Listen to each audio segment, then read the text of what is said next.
How to change your profile picture on your Facebook Lite. Hey guys, welcome to the channel. So, if you want to change your profile picture and keep it to a new photo, what you're simply gonna do is first of all, launch the Facebook Lite application on your device. After you do that, go to your profile by clicking on your profile picture right over here. After you're over here to your profile, what you're going to do is go to the option which says edit profile, which is just beside the option add to story.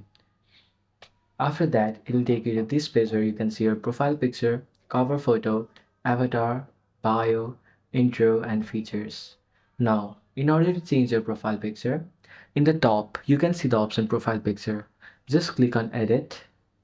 Now, you can either add a frame to your profile picture, or you can take a photo right now from your camera roll. You can upload a photo from your gallery, or you can also select the photo on Facebook.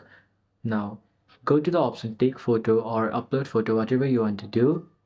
Now, if you go to upload photo, it will take you to your gallery where you'll see all the photos you have present on your gallery.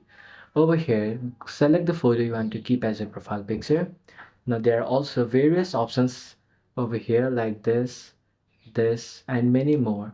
You can also edit the frame or change photo on, and you can also write something about the photo. After you've selected all of that, just go to the option which says update, which is on the bottom page, which is on the bottom of the page. After you click on update, your profile picture will be changed. So this is how you can change your profile picture on your Facebook Lite. Thanks for watching the video till the end. Hope you liked this video and see you in the next one.